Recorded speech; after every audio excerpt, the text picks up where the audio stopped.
We're working. We're in the lab, and we're gonna make sure this happens as soon as possible.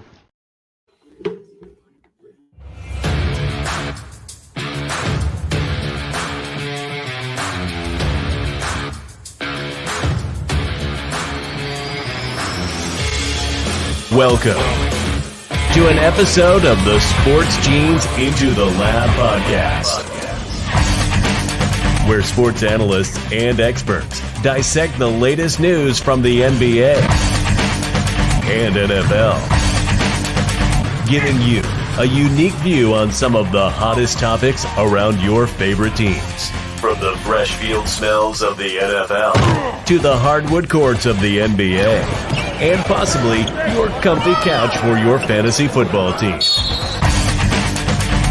Let's see what kind of news the lab is working with today. Here's your host from the Sports Analytics headquarters in San Antonio, Texas, Ernest Silva.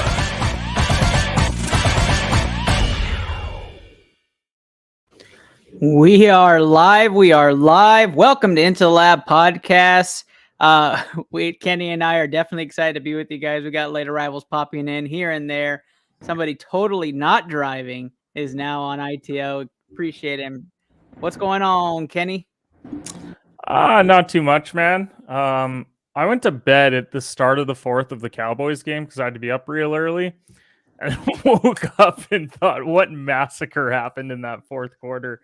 Because they absolutely destroyed the Colts, but that'll happen when you hire a TV pundit to be your head coach. So glad to see the Cowboys win. Going to be another great week of ITL, and appreciate you having me on as always, Ernest. Of course, they should have hired Jeff Sunday, not Jeff Saturday. His team might show up. That's bad. Yeah, it is. It is. I'm going to guess it's Luke. Luke, what's up, man? I'm totally not driving. That's perfect. That's perfect. 100%. I'm here, and I'm not driving, and the Steelers are on a 2-game win streak, ? And I don't know how I feel about it, but I'm glad to be here. Well, we're glad to have you, buddy. I'm really glad you're not driving, safe at home, under the sheets, just kind of hanging out. Victory week. I'm excited for you. I love the strobe light that he has in his background that's just periodically going by. It's great. You leave my club business out of this, Kenny. Okay. Kenny Carter at the Ad Hedge Pod is where you can catch all of his content. Competitive Hedge Daily Podcast is where you can catch it, as well as Just Luke. Just Luke joining us today, not in his car, but comfortably in his bed. And we're excited to talk about today. Now, we are going to talk Cowboys football. Of course, it wouldn't be ITL without some Cowboys mentioning. But of course, you may not know this. 2022 is almost done, which means our slogan's almost done, which is why we say hashtag better together. And if you haven't heard hashtag better together, we're going to give you a little preview as to why with this official video.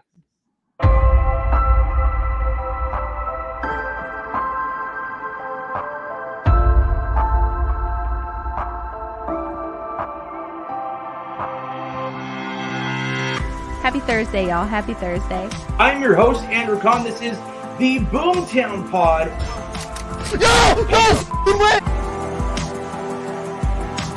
Add Into the Lab Pod is where you're watching today's stream. Stuck him! It is Blue Collar Game Day. I am your host. I got a kill! Welcome to episode 277 of the official Butthole Podcast. Got it. Beautiful. Better together. Better together. We're better together. Better together. Better together.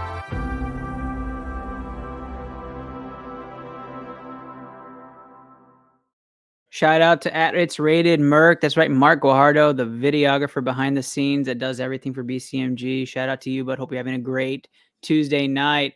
Let's go into the round one. Round one's gonna be news from around the league. We're gonna go right into the ITL Listener League right after this short break. Round one is where we're starting things off. If you're listening from the podcast, get ready. We're gonna have a lot of laughs, so you might want to turn down the volume a little bit. Let's go to the ITL Listener League and see how Kenny and I did this past week. I'm sure we did phenomenal in that league. Well, that's not even nice because you know what happened. I'm just saying we don't know for sure officially. Now let's take a look. Rachel's Majestic team absolutely annihilated the Sport Jeans team, keeping me at a modest 7-6 in 5th place. Let's see where Kenny's team ended up just here so I don't get fined. Yeah, I got blown out again, Kenny. Kenny, how are you feeling today? I'm just here so I don't get fined. I'm trying. Like, I haven't mailed it in. I'll say that much. I've set a lineup every single week, and it does not matter. I set a lineup every single week. Cortland Sutton got hurt. Kittle's QB broke his foot, so he's done for the year and really killed his value. CH was already hurt. I don't know what Jaguars player to start any given week. I start Christian Kirk the wrong week, then I start Travis Etienne, and then he gets 2 carries for 3 yards the next. I don't know. I'm trying, man. That's all I have to say. We have playoffs right around the corner. I don't think you're gonna have to worry about playoffs this year. I'm not worried about playoffs, but I am worried about being competitive, and I'm not. And that's driving me nuts. That is true. You were talking earlier about how some leagues are already decided, and that gets kind of boring for week 14, although a lot of people probably don't care about week 14 considering 6 teams are on frickin' bye, and we'll talk about that in just a second. But if you take a look at the ITL listener standings, Pless Walker, a really good friend of the show, is number 1, has that bye right now locked up. Rachel's Majestic team also has a bye locked up, as I think they both have 3 losses in the loss column. In the middle there, you have captain of the BCMG stream team, Coach Peanut, Purple Pug Mafia, against the BCMG big dog himself, Steve, the General Reisner, at a 3-6 matchup. And right now, Jay Tanamachi, another great friend of the show, against moi in the 4-5 matchup. 6 teams make the playoffs, and if I didn't confirm it already, I'm pretty sure they've all clinched. Let's see. Star. Yeah, we all clinched. So the teams are locked in. So Frank Labuda, appreciate you. One of the listeners of ITL. Eric, of course, we all know Eric from Eric Sports Pick down at the 8 seed. You, Kenny, and Dan's dazzling team. All on the outside end, but you guys are going to have some fun. So you guys playing the consolation bracket. Oh, I'm winning the toilet bowl. Yeah. I'm guaranteeing a toilet bowl victory. Uh-oh. Is Kenny calling his shot? Yeah, I'm calling it. I'm winning the toilet bowl. Breaking news. Go. I don't care, Eric, Daniel, Frank, y'all are done. There you go. Those are fighting words. I expect to see all y'all in the comments at one point or messaging me. I'm going to take this guy out. Kenny's calling the toilet bowl winner. I'm just trying to play upset. Those teams are absolutely loaded at the top of that listener league. I don't know what happened in that draft, but I absolutely got screwed out of my players. But also, I talked a lot of shit at that draft. You did. To be in 9th place. So it's 100% deserved. We might have mentioned it. It's going to be the first subject. If you have fantasy football questions, dump those in the comments. Tag us in those. Let us know what those questions and thoughts are. That's what we're here for, is to give you our honest to goodness opinion and analysis for that. But let's talk a little bit about this Week 14 bye-pocalypse, which is absolutely nasty for most. The Atlanta Falcons, which includes your Cordero Pattersons. Some of y'all play Drake London in deeper leagues. Your Tyler Algiers. The Chicago Bears. So Justin Fields has been on a tear as of late. Maybe some of y'all David Montgomerys. You have the Green Bay Packers. Don't really have to go through each of these, but the Christian Watsons. The Colts with Jonathan Taylor's, Michael Pittman. Then you have Saints and Commanders, who I'd be surprised if you're playing too many from those teams besides Kamara and maybe Scary Terry. But Olave. Sorry, yeah, Chris Olave. I do start him. And if you're starting Taysom Hill, then you're starting a quarterback at your tight end. Not many probably start those anymore, but all of those are out. So you have to find alternative options on the waiver wire, right? You're looking towards those injury plagued players who may be out this week. Take a look at Seattle's backfield and maybe a couple others that are out there from the bye weeks, the last couple of weeks. But lots of players out for the final qualifier for fantasy football. So I encourage everybody to take a look at those waiver wires tonight. And let's go to the real football news. That's right.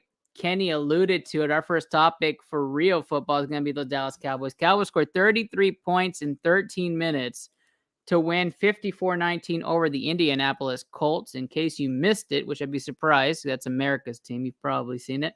The Dallas Cowboys were only up 21-19 after a failed 2-point conversion, and with the 13-minute mark in the fourth quarter, just went on a frenzy of scoring points off turnovers. Interception, fumble, interception. No, wait. Yeah, that's right. And the Dallas Cowboys scored on each of those drives, touchdowns. So, Kenny, I know you said you stepped away or you went to sleep and you came back. You're like, what the hell? What are your thoughts after the Cowboys defense just decided to take over the game? I want to give us credit, and we deserve some for the most points, I think, in a quarter in franchise history, if I'm not mistaken. That is correct. But the Colts are just bad. And it was all fun in games when Jeff Saturday won his first start. Then they got really close with the Eagles, but it's still a bad football team that has a lot of holes. And it starts at the top with the head coach being inexperienced, their quarterback not living up to what they thought he was going to be, thinking that Matt Ryan had some good football left in him. And Dallas's defense they're kind of what they were last year right now. They're a good turnover defense. And they showed it in the fourth quarter against a Colts team that loves to turn the ball over. So all the credit to Dallas for getting the win. They should have won this game. They were 11-point favorites heading in. And the fact that it was that close for three quarters is a little bit concerning, but nonetheless, they go and get the win by, 35 points, which is pretty huge. Although if you bet Dallas minus 35.5, then, you're a little upset. Yeah, you're a little upset. Dallas looked like the team controlling the game for the most part. I think when Indy scored and Dallas couldn't in the third, it looked like there was some momentum shifting. And then you saw Dallas just take over. I think the big piece in this game, and it was mentioned over and over again, was the blitz calls by the defense. Just being able to go after Matt Ryan, knowing he's not going to run away. He's not an agile quarterback. What a flip of the script in the second half, specifically going into the fourth quarter for Dallas, that might have saved this game. And then there were no adjustments by Indy. It was, let's just keep running the same shit and we're going to deal with it. Hopefully it doesn't get worse. At one point, I think even when they were only up 15, I thought, take Matt Ryan out of the game. Like, why are you playing him? This is just embarrassing. And yet they kept playing. And Dallas kept their starters in the game, which was also questionable for me. I wasn't sure why that was happening. But the big piece, Luke, you're non-biased here, right? So what were your thoughts as you watched this primetime game last Sunday night? I will never poo-poo a win in the NFL, but that's a bad football team. Mm-hmm. I was quite concerned. We're at third quarter. It's still 21-19 or something like that. I was a little concerned, but you played down to your opponent, which Dallas has in years past loved to do. But also in years past, you lose that game. So, they showed me that they could win that game, and that it's not a great win, but it's a win in the NFL. Nonetheless, I'll never poo-poo it. The problem I have is, yes, the defense is getting turnovers, and yes, they're scoring points off those turnovers. But when you have a mobile quarterback, you just cannot pin your ears back, and you can do that with the Matt Ryans of the world, with the Tom Brady's of the world, which you're gonna face in the playoffs. You will face Tom at some point. At least I believe. Probably first round. Wild card. So, but you're getting sacks, you're getting turnovers. I'm not gonna say that's not a great thing, but when you get against a guy that can just scamper for 5 to 10 yards, 5 to 6 yards, 5 to 7 yards, when you're sending these guys so far upfield, especially in Dan Quinn's defense, he loves to play a shell and loves to bring 6 or 7. That's the way Dan Quinn has always been his entire career. That's how he was in Seattle. That's what he wanted to bring to Dallas, and which arguably I could say, besides the corners, besides Trayvon Diggs, you have the front seven that could obviously probably match up pretty well to that Seattle team that they had. minus the corners and safeties, obviously. But I digress. It's still a win in the NFL, so it's you put a feather in the cap and you hope for the best, and you have to chase Philly. You're continuing to chase to Philly. Yeah, I want to comment on the fact that we are saying, and Coach Peanut in the building. We were just talking about you, Coach, just a minute ago, and we're going to talk Browns in a bit. But I want to go back to the fact that the Colts are a bad team, right? Because Philly played this team 2 weeks ago at home. The score was 17-16 to end the game, right? Philly came back and won that game.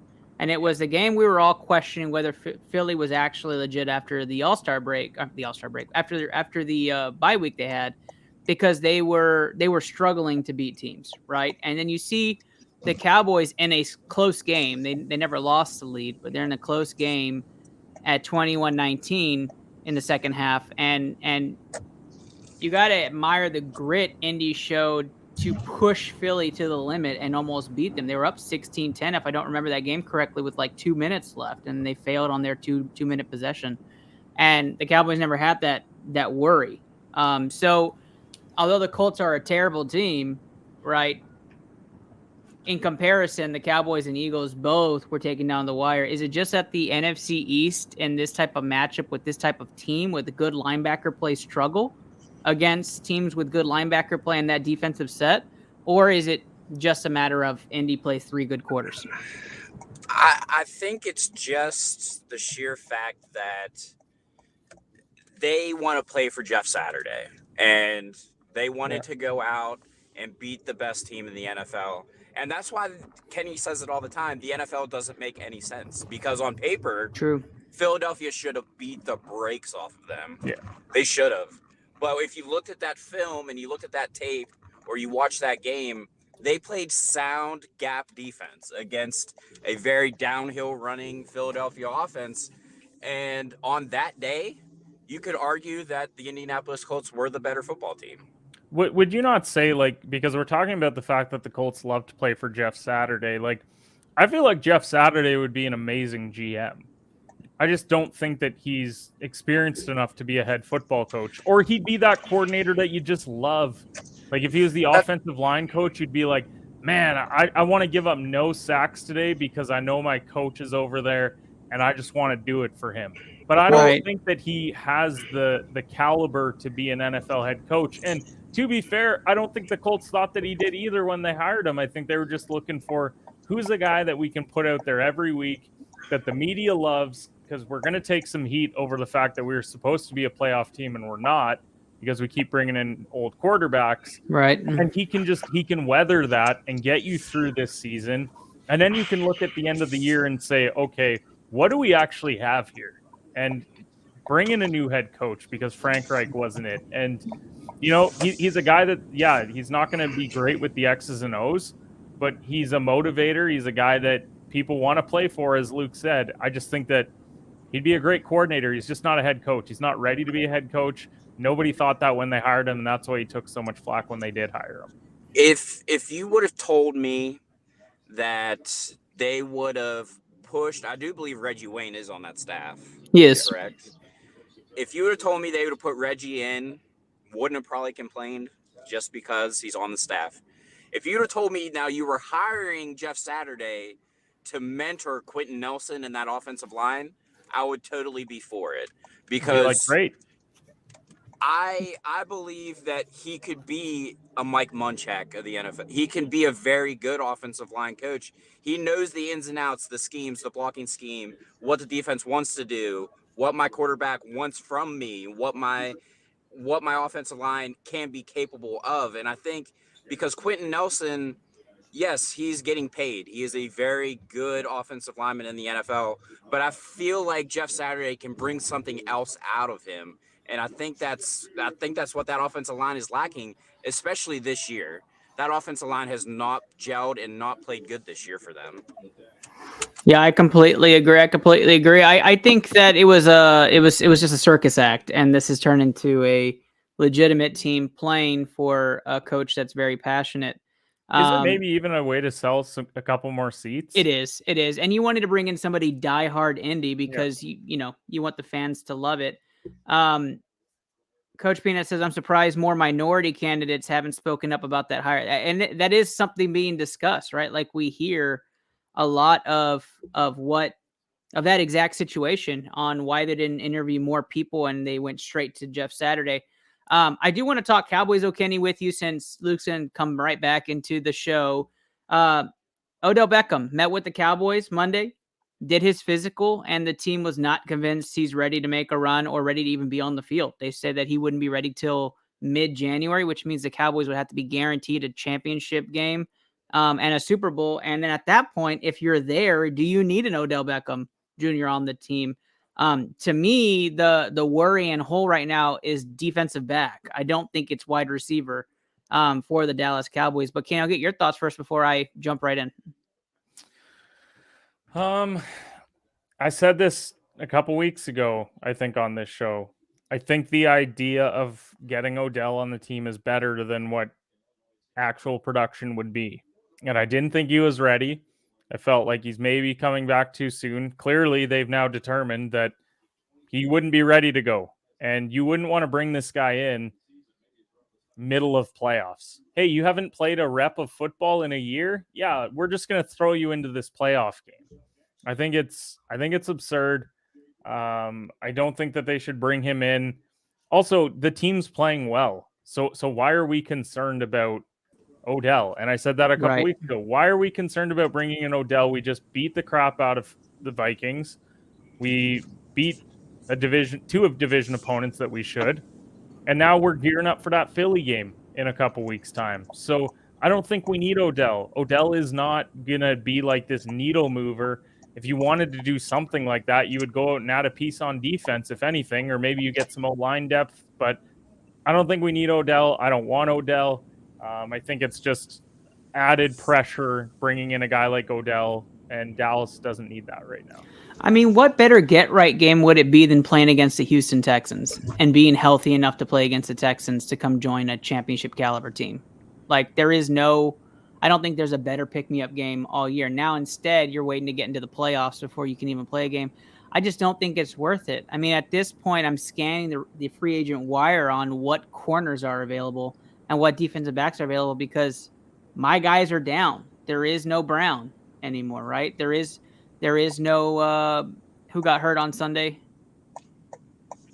Can't remember. Yeah, so your second and third string cornerbacks are no longer available. So now you're looking on the waiver wire for somebody or anybody who's available that can play corner for your team because I just don't trust Bland to step up into that number 2 role. I don't trust Donovan Wilson sliding over to a corner slot role. It just doesn't make any sense for me. Luke, I'll give you the last take on OBJ and what your thoughts are. I'm pretty sure I'm sticking to what I've said, and his knee is not right. And you can poo-poo that all you want, but there's 3 teams that have looked at him, and if he's 100% healthy, he should have been in the facility over a month now. At least a month in my facility with my doctors, with my training staff, learning our offense. Like at least a month ago. And just the fact that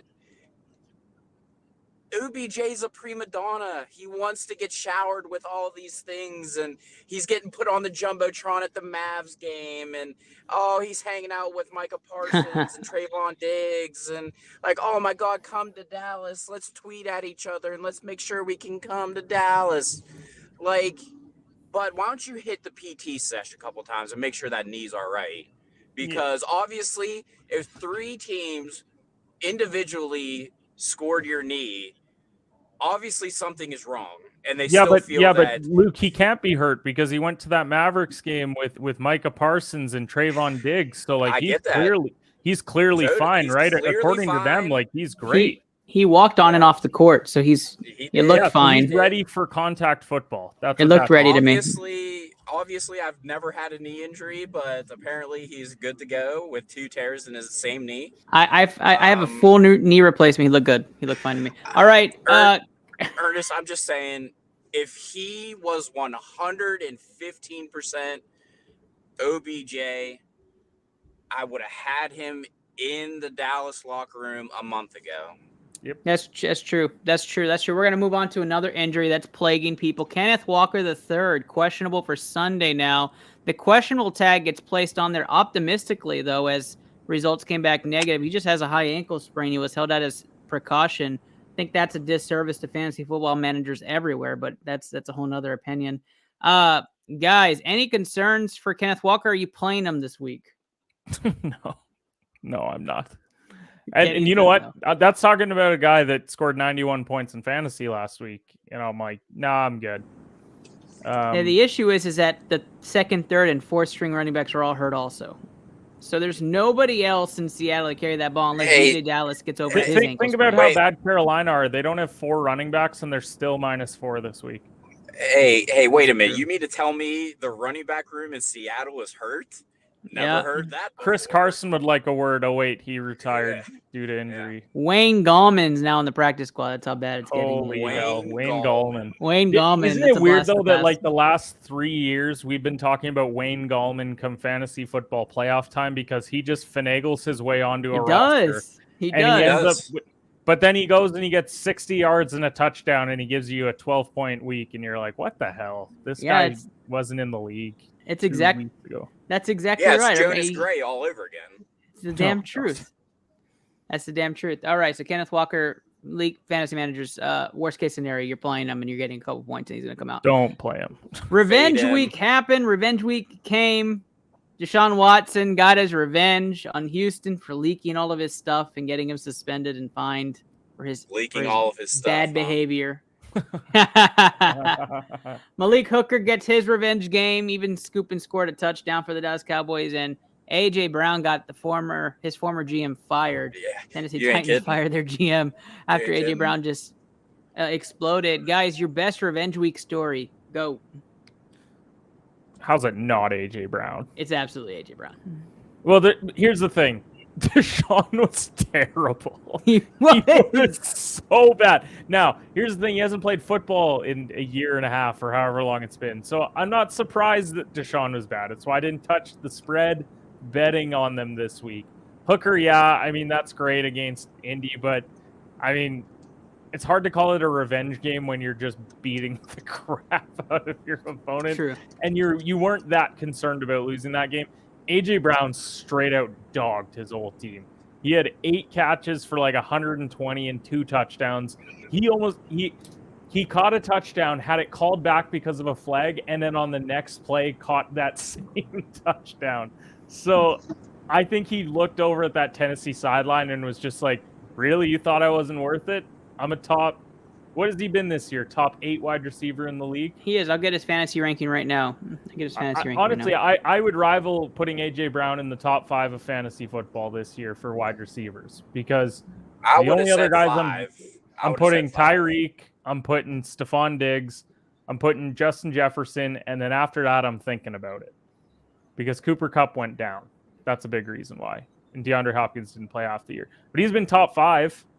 He's got 9 touchdowns. I think I saw a stat that he had 9 touchdowns and that the Titans wide receiver core has 4 touchdowns this year. So yeah, he had 4 touchdowns against the Steelers. So clearly they missed the guy and they probably regret it. Now, that being said, when the trade happened, you probably thought, well, yeah, they're giving up AJ Brown, but they're getting picks back for a guy that he was hurt up until this year. He always missed time at some point, and you get worried about that. And then he stayed fully healthy. So they took the gamble. It didn't work, but they still got a haul back for him. And Treylon Burks caught a touchdown, who was one of the guys that they drafted with one of those picks. AJ Brown, number 5 wide receiver right now, wide receiver 5. Oh, so he's top 5. Perfect. Yep. And he's only 99.9% rostered. I don't know what league he is not rostered in, but that's the most ridiculous thing I've ever seen. Do you ever question, though, how many leagues are just that inactive? Yeah, that's definitely it. Love the threads. Appreciate you, Dan. Appreciate you. Very much, very much. All right, let's go. Did power rankings. Think anyone else out of those 2, or was this just AJ Brown week? It was just AJ Brown. That was really kind of the hook. I mean, 28.5 QBR almost sold me on Watson, but I think I'll stay away 28 from and a it. half. His team didn't even put up that many points. I know. Yeah, I'm gonna go ahead and say no on that. And so Luke, you weren't going to defend Deshaun Watson? Oh, sorry, you're not his lawyer. That's You my bad. know, I don't want to be number 27. You don't want to massage his ego. I get it. That makes sense. I really didn't want anything leaking on the field. You're taking more of a hands-off approach. Yeah, I'm more of trying to keep the hands team off the field. Oh, God. Okay, we've had enough hands puns. Let's move on. Let's try to work things into place. Your top 5 power rankings. Now Are you working out some issues? Yeah. Let's do a a full analysis on the NFL top 5 rankings. I like to start with Kenny on these so that we can get our wonderful GOAT segment going. And of course, Coach Peanut defending his Browns. They got the win. That's all that matters. I got you, Coach. I got you. That defense was great. They were great against one of the top 10 worst teams of all time. So good job. Definitely play your Cowboys defense this week. All right, let's run it down. Kenny's. Are the Eagles still number 1 for you? Yeah, the Eagles are 1. At 2, I'm probably putting Buffalo back there. Kansas City losing is kind of big. I'd put Dallas 3 after how they've looked last number of weeks. I would put Kansas City at 4, and I would put the Bengals at 5. Okay, interesting. That's a little bit of a switch up. Luke, who you got 1 through 5? I know I had the Chiefs at 5, the Bengals at 4, Philly at 1, Bills at 2, or did I have the Bills at 3? You're going to put the Cowboys at 2 and stroke Ernest Ego? No. Oh, sorry. We're already off the Deshaun Watson actually, topic. That's what it was. I had Dallas at 3, Bills at 2. Okay. Yeah. Awesome. I guess that comes down to me. Let's go ahead and start this one off. Let's see. If I had to pick a couple teams from the NFC, it's not even close. Dallas Cowboys start off at number 1 for me. I don't think that's going to change until somebody beats them again. So I'm going Cowboys at 1 because they're going to win out this season. Then you're going to have, I guess I'll put the Eagles there, though they're going to get exploited on Christmas Eve. But we will just let the Cowboys take care of that. So Cowboys at 1, Eagles at 2, going Bills at 3, because I do think that is the 3rd best team in the league right now. At 4, I'm still putting the Minnesota Vikings there. I don't think the Vikings are fakes. I do think they're for real. I do think the Vikings are a very good team. And then 5 would be the Chiefs for me. Tied for 5th is Cincinnati. So I have. So you have a top 6. I have a top 6 Pick now. one. Cincinnati at 5. Oh, so no Chiefs in the top 5. No Chiefs in the top 5. So you're taking Kirk Cousins over Patrick Mahomes. Lock it in. I am. Lock it in. I'm going to say it right now as one of the bold takes of ITL. The Vikings will make a deeper run than the Chiefs this year in the playoffs. I don't like that. That's okay. But the thing here's where this is sneaky by you, because if the Vikings are 2 like we think they're going to be in the NFC, they're going to get the 7. So if Kirk Cousins can't beat Geno Smith, Taylor Heineke, Daniel Jones, man, I will be shocked. Whereas Kansas City, they could finish the 2 and they get the Ravens. They get maybe the Bengals slip. Like maybe that's the thing though. Like what if Lamar comes back healthy and you have a 7. Chiefs Ravens first round wild card? Okay, can I give you my hot take for the week? Sure. The Raiders are going to make the playoffs. That's not a hot take because I was actually going to talk about that when we talk about the first game. How's that not a hot take? They're not in the graphic for in the playoff hunt right now. So let's run through that. Okay, I'll give you a real one because he's not on the show. New England's not winning another game this year. Oh my God, that's a huge thing. I have to look at the schedule. We're going to bring that up. No, and because I've looked at this. This isn't just me blasting New England as much as it's fun to do that. So here's New England's schedule. The only game that they could potentially win down the stretch is this week. They go on the road to Arizona. Okay, so first off, I'm in Phoenix next week on Monday. So I am very much debating going to this game. Okay. So if I'm there, the Patriots are obviously losing because the Cardinals can't lose while I'm in. So if while they I'm in lose town. that first game, look at their next 4. I'm looking at it. You have Raiders in Las Vegas on Sunday, December 18th. They're losing that game. Bengals Bengals at Gillette. I don't know if they lose that game. I think they do. With how the Bengals have the looked Bengals are the recently. better team. The Bengals are the better team. The Bengals are red hot. That's basing it off today of how these teams are playing. Because let's not forget that New England are slumping right now, technically. No, it does not. Oh, it sorry, does Luke. not. It does not get easier. They Luke, play the the general Dolphins rises. on New Year's Day. Dolphins at home. They're playing the Dolphins at Gillette. Yep.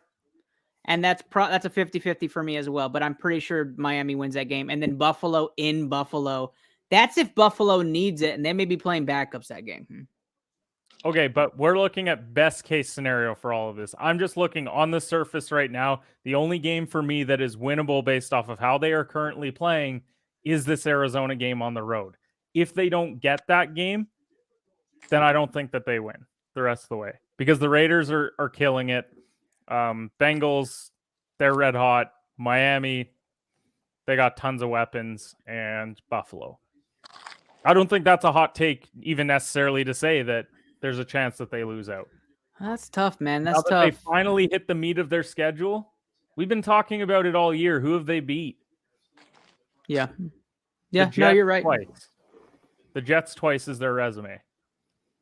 Because I swear to God, if we say the Steelers with Mitch Trubisky, then I'm going to lose my mind. No, I don't think we're going to go there. But before we go into some deep analysis on these teams, let's watch a video about the BCMG Stream Team in a big tournament this week in the Championship Series of Call of Duty is happening.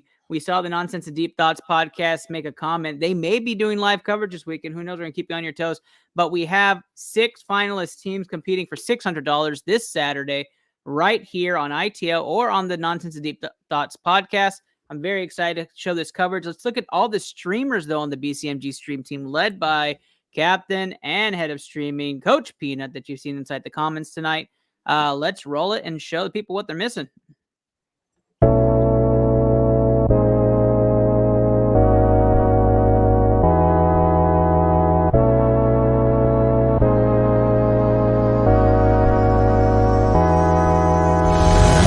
Yo, Jill going down the hill. Gonna go fetch Jack in his little pill. Jack feeling down and that's pretty bad. Let's go. Oh! Yo! Clip that! Clip that headshot! No!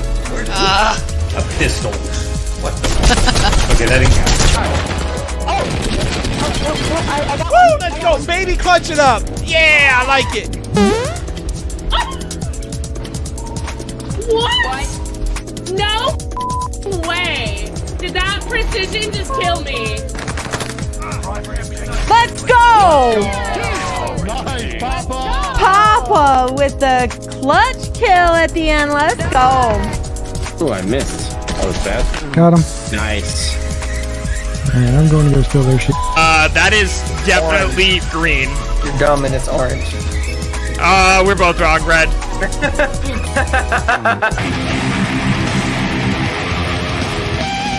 I could get that solo if I tried it a couple times, but we'll come back to it.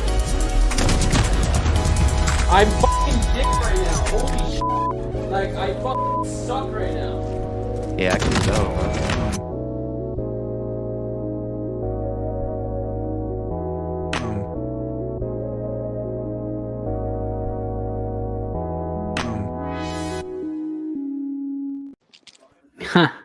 We have Off the Ball Network saying, I know that Ken guy. Yeah, you do. Yeah, you do. That Compedge guy is somebody you should know very well. We share that sponsorship. All right. Round 2 is Primetime Pick'em. Week 14, the way too early NFL Primetime Pick'em. For those following Texas basketball, we are in overtime against the Fighting Illinois. Yep. So let's move on. First game, Thursday Night Football. The Baker Mayfield led... I'm sorry. I had to. Cam Akers led Los Angeles Rams. Can we get the? We good? Yeah. We absolutely good on can. the money line at least. Versus rate. I mean, at least you're going to be keeping track Is of the anyone parlay. worried about this spread? Because I'm not. No, I'm good with Raiders -6. Okay, All right. I will actually tally the parlay. We are tallying the parlay for sure. Can we say this might be a snoozer on a Thursday? No snoozer here. Out there. No snoozer. We're not gonna burn the snoozer on a Thursday. Nope, not doing it this week. That's Not doing it this week. Bad one. But we're gonna leave this light on for just a moment. Let me just. Josh Jacobs gonna run all over this. I know why team. you're holding it. I know what the next game Yeah, is. yeah, okay. Yeah, so we're just gonna keep rolling with this. But Raiders -6 over the Rams Thursday night football. Don't worry, just make sure you play your starters for this game. There's gonna be a lot of points. Cowboys versus Texans -17 at home. I would take Dallas -9.5. I will agree with that. I would take Dallas -17, but you could go ahead and put 9.5. That's fine. All I know is I've never seen a number that high. That's fucking embarrassing. Also, the number that I have on my book is -14.5. So if you're finding 17, like I got 17. Yeah. Okay. So I have Dallas -17. I am going to take Dallas -17 for my official bet on my picks. But we are going to do Dallas -9.5 for the BCMG parlay. We're going to flex that down a bit. Guys, you play all your Cowboys in this game. Dalton Schultz will get a touchdown. He goes one off, one on, and he's obviously going to be on. You know who's catching a touchdown this week? Noah Brown. Noah Brown, do one. Noah Brown. I do like the TD Lambs. I do like both running backs in this game for Dallas. I'm starting both of them in one league. And yeah, you doubled down on Cowboys running backs. I did. Is it the ITL Homer League? No. Okay, just checking. So let's move on to the game of the week, which is going to be Niners versus Bucks. Niners 3.5-point favorites at home versus the Tampa Bay Buccaneers. What a game. Tom Brady had a big comeback this past week. We didn't talk much about it. We don't really talk much about Tom Brady on this show. But okay. So the Buccaneers got their win. They're in first place of the NFC South. In case you don't know it, they're the 4 seed right now. Cowboys probably playing them first round. Wild card. I keep saying first round wild card. And the 49ers have is it Purdy still? Is he the quarterback? No, it's Josh Johnson now. Is it Josh Johnson now? No, they signed him today. Oh yeah. So it's definitely Purdy. So Purdy is the quarterback there in San Fran.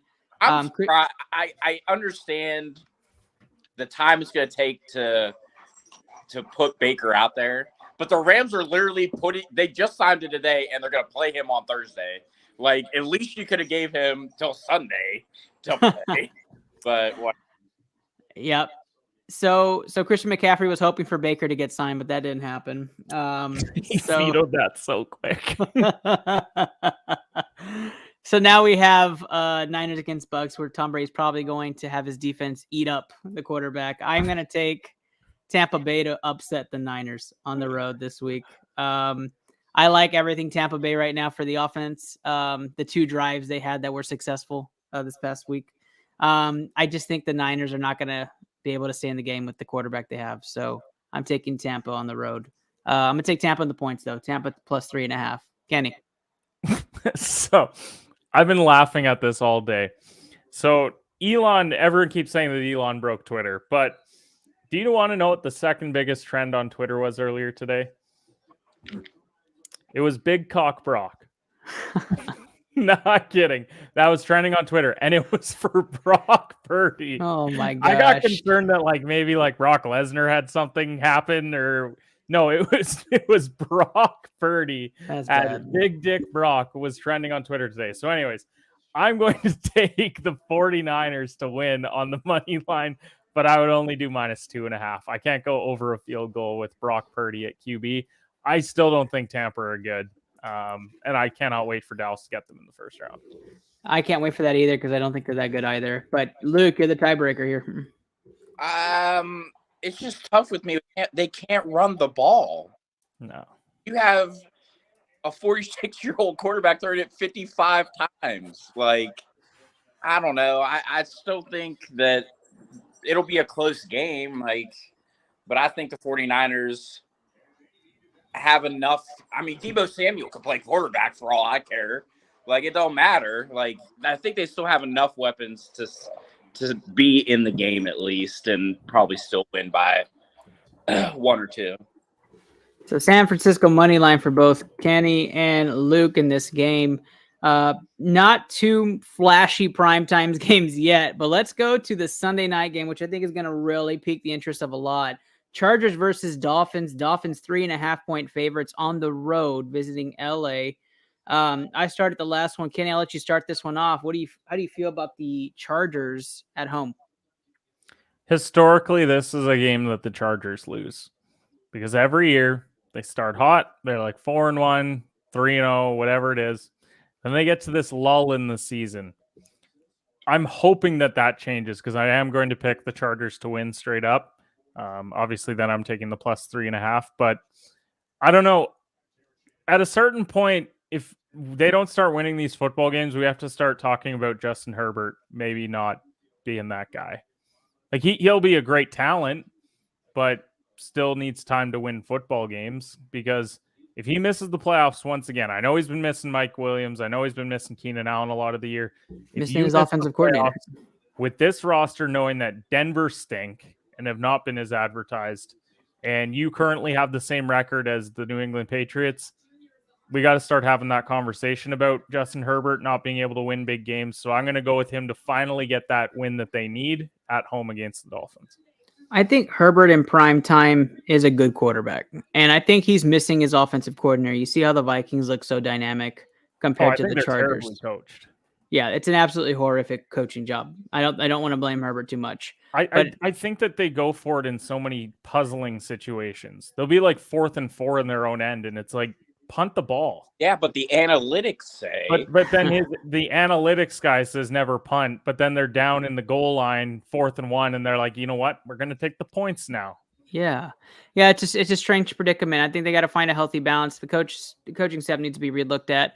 I'm going to take Justin Herbert and the Chargers to win this game as well. I'm going to take them money line. I don't like the 3.5. I think that's a trap. I'm going to take them to win this game in a game-winning field goal type of fashion.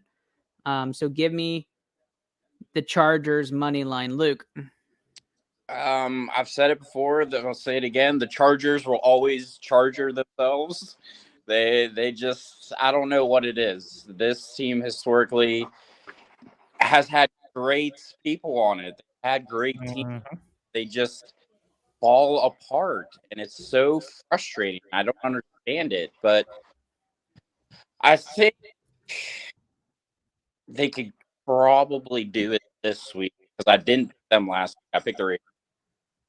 So I'll take the Chargers this week. Chargers money line for you, Luke? Yes. That is a very scary BCMG guarantee getting added to the parlay right there. I expect that. Wow, BCMG guarantee Chargers plus 3.5. Are we good with that? Oh, I would just put the money line on the ticket. Yeah. All right, money line it up. Let's spruce it up. All right, Chargers money line enters the parlay for those following along. Dallas minus 9.5. Raiders -6, Chargers money line. And we move on to Monday Night Football, where I will be in Phoenix. Cardinals versus Patriots. Patriots 1.5-point favorites on the road, going West Coast here. We'll start this one off with you, Luke. Who you like in this game? East Coast, West Coast. Give me West Coast. Cardinals are the first pick on the board. Cardinals -1. Cardinals money line for you then. All right, Kenny?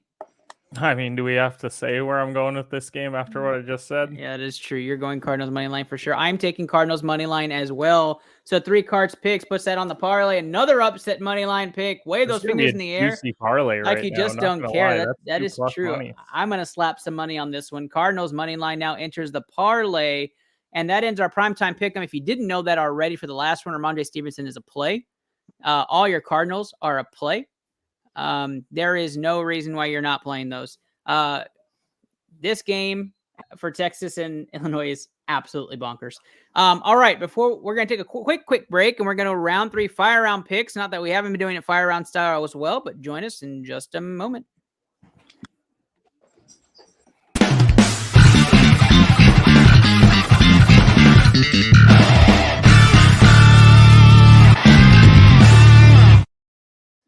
All right, we are back with round 3 fire round pick, and we're going to zoom right through these. We start off with nothing circling the toilet bowl like the Cleveland Browns. That's right, Bengals -6 versus the Browns. Anybody taking Browns in this game? Nah, Bengals are at home. I definitely wouldn't be picking a spread, though. Like, I would just put Browns money line on the ticket. Total Or Bengals. Bengals money line. Bengals money Total line. Bengals across the board. Add it to the parlay. Bengals money line is being added. Are we good with 6? It's tough in a divisional game. I don't think I'm taking it, honestly. I honestly don't even like taking a field goal spread in a game like this because I could see this being like 22-20. Absolutely agree. That BCMG guarantee is just going to be a money line to your parlays. Bengals money line now.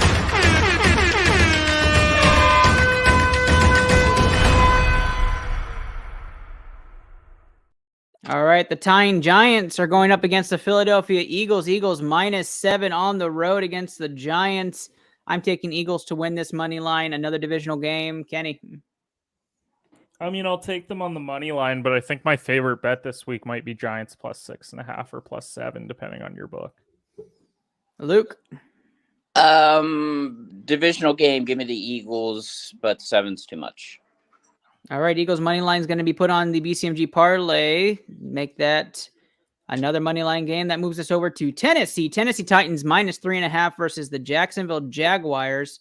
I don't know if anybody's picking Jacksonville, but I'm going Titans -3.5 if I have to on that parlay. But Titans money line for sure. I'm not watching this game. I know that. It's still not the snoozer of the week. It's not. No, that's the sad thing. Tighten up for me. I don't see Mike Vrabel's team losing terribly like that again 2 weeks in a row. I have to agree. Oh, we got a Jacksonville pick. Can you give us a reason why? Because he lives there. What? He's got a vacation home from Saskatchewan there. Oh, God. Can confirm, never been to the state of Florida. That's not true. Titans haven't looked great. They really haven't. And I think Jacksonville just got behind early. Thankfully, Trevor Lawrence did not get hurt in that game because he went down and I thought everyone gasped. So as long as he's 100% healthy, then yeah, I'll take the Jags to win a division game on the road. There we go. We are not adding Tennessee to the parlay. 2 Tennessee picks and 1 Jacksonville pick for this game. That moves us over to Buffalo. Buffalo minus. Go ahead. The lead in that division. It's got to be still right. Titans are in the lead. Yeah. Okay. All right. Just wondering. They're 7 and 6, 7 and 5. 7 and 5, I think. Yeah. Yeah. I mean, let's face it. They may not have to win the rest of the year, and they might win the division. Yeah, everybody sucks in the division. Bills -9.5 versus the Jets. Anybody picking the Jets in this game? I ain't fucking around with 9.5 though. No, not at all. I would play like -3.5. Okay, 3.5. I'm good with 3.5. I could see it being like 24-20. Yeah. All right, I'm good with that. Buffalo Bills -3.5 added to the BCMG guarantee parlay against those New York Jets just for shits and giggles. Let's go ahead and run it. That is beautiful. Appreciate y'all.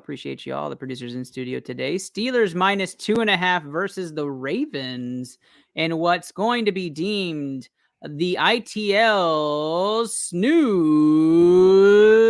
of the week.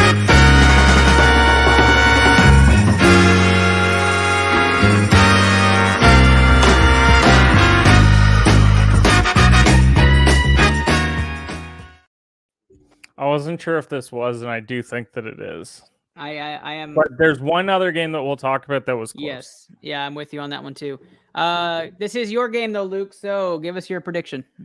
No Lamar Jackson. Mark Andrews is still beat up. Steelers are playing good defense and good downhill running. It's going to be ugly. Probably another 19-16 game, honestly. But I'll take the Steelers. Steelers to win this game. I am taking the Steelers to win this game as well. It's going to be a very, very, very under is ugly and boring game. Right? It's got to be mid-40s. For that game, we are looking at 37. Woo! Yeah, it's going to be a very boring game. I am taking Pittsburgh to win, though, Kenny. I knew you were going to go Ratbirds. I haven't even said it yet. I know it, though. This is a Kenny pick. I'm going to pick the Ravens. What? What? What? What? There it goes. Kenny goes with the Ravens, calls out his own shot there, and There you have it. No guarantee for this game, which there shouldn't be. So it's the right call. Let's move over to what might be the most entertaining game of the week to me, and that was Lions versus Vikings. I think this is going to be a very fun game. Explain this betting line to me. Lions -2 versus the All 10 day, your response to this line versus the 10-2 Vikings. Lions are favored in this game at home, just about probably because of how well they've been playing at home.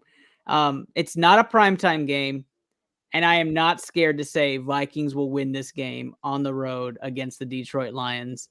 Vikings to me by a million, taking Vikings to win by 10, but Vikings money line for me for sure. If there was a game ever pegged trap, this is a fucking trap. It's the truth. Like Vegas is like, oh, I'll get those guys. Got them. I built another casino with their money. Gotcha. I mean, yes, the Lions have been playing better. Jared Goff has been actually pretty decent as of late. Yeah, they're playing good football. But man, I just what's the hate on for the Vikes? I don't understand. Like, I don't get it. I mean, I know they've played a couple close games, and but they're still number one in that division. So it's like, why are we playing this game like this? I mean, the Lions have a very good running game. I give them that. And Amon-Ra St. Brown is an up-and-coming wide receiver in the NFL. But, man, -2 on the road again, or at home. Are they playing at home? No, they're on the road. They're on the road. They're on the road. It's just, I don't know. I was waiting, honestly, all day for Kenny's thoughts on this line. I was confused. Okay, so here's what the betting numbers tell me. Minnesota against the spread on the road. They're only 2-2-1. So they're not great at covering on the road. Lions are 5-2 at home covering this season. So they're a good home team for covering games. But explain this to me that the Vikings have won 9 out of the last 10 head-to-head. And they've covered in 6 of those wins. And make it make sense, because we're talking about the old Vikings. Yeah. Bad Mike Zimmer Vikings. Yeah. So this is what is so confusing to me, and I think that everyone is going to pour the bank account on the Vikings this week, and that terrifies me. But I cannot get myself to bet Dan Campbell, because if I... It may be funny to you, motherfucker, but it's not funny to me, okay? It's the damn truth. That's what I'm going to say to Vegas when they take my money. So I have to take the Vikings. I just can't figure this out. I don't see any scenario where this makes sense. It's not like the Vikings have been terrible. They played a good Jets defense and scored 27. So they've had one bad game. They can keep it close against the Lions defense. I don't know. Thank God you didn't tell people to bet on the Longhorns. So are we betting Vikings just straight up money line? Yeah. Vikings money line. Add that to the parlay. I will say this much. If the Vikings lose straight up, if they lose, and that's the reason why this parlay misses, then I might have to take a break from Competitive Hedge. I might just have to take the week off and reflect about why I thought that I knew better than Vegas. So that's where I'm at with this game. Yeah, how dare you? I don't get it. I'm so confused. Let's move on to another game that I think we're all waiting to talk about. Broncos versus Chiefs. Chiefs 9-point favorites on the road against the Denver Broncos. This was my second place snoozer of the week. I got a different one. Okay, so you're talking Seahawks Panthers then. I think this is just going to be a snoozer because it's so. What's that? So thanks for spoiling it. Oh yeah, sorry. You could have waited for the game, but sure. My bad. But yeah, I don't think anybody's taking the Broncos in this game. Do I have any takers? Yeah, Undertaker. Undertaker. That's the best. Let's ride. Can we also talk about the update on the total amount of touchdown passes thrown by Russell Wilson in comparison to bathrooms in his home? Because it is still at 7, and he has 12 bathrooms in his home, and he has not thrown a touchdown in 2 weeks. That's so bad. And the week before that, I think he threw 1. Yeah, I think Russell Wilson probably should have been a Brown. You drop more deuces in his toilets than he can on the field. So Kansas City, are we good? -4.5 in this game? Are the Chiefs at home? No. Oh, that gets tricky. I would do 6.5.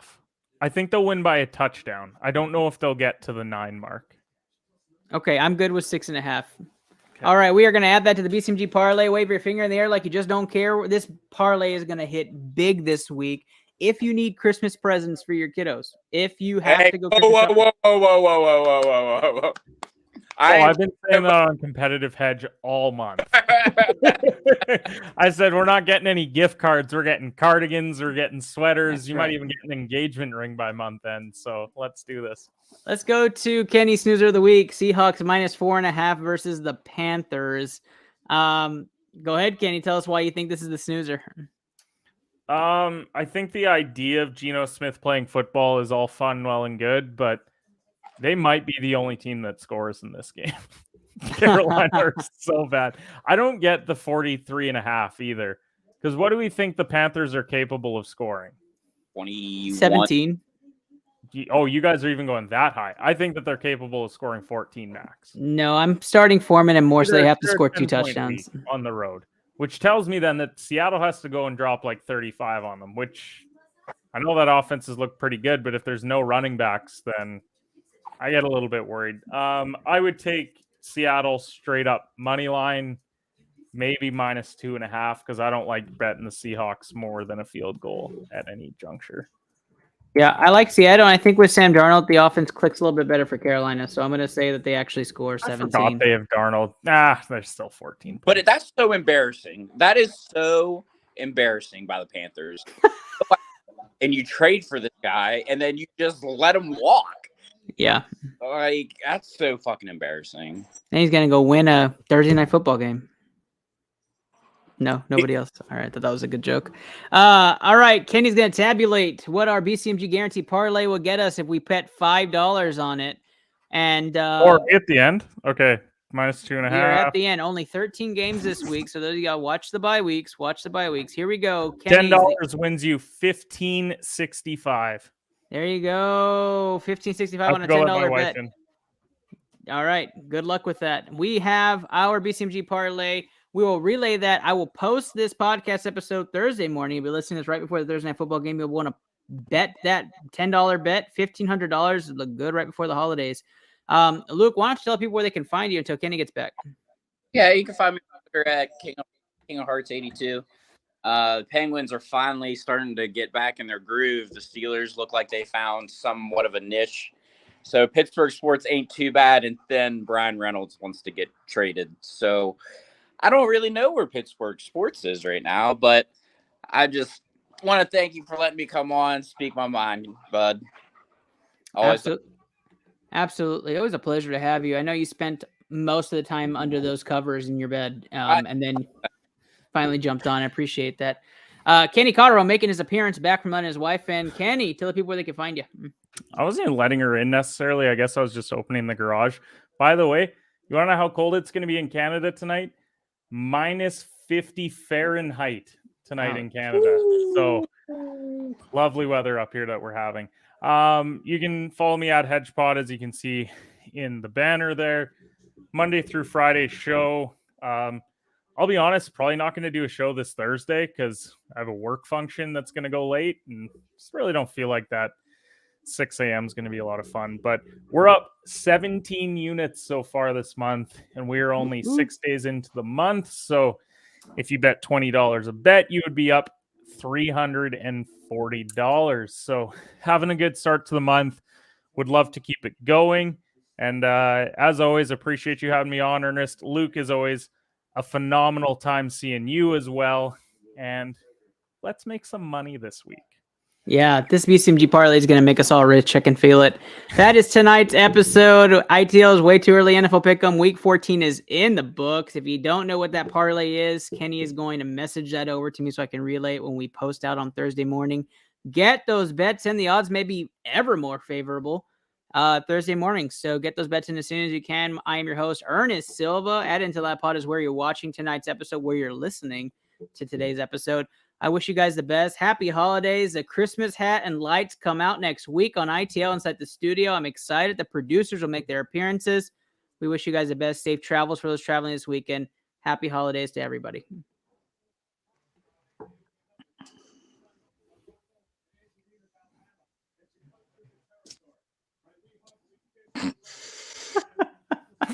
What are we doing?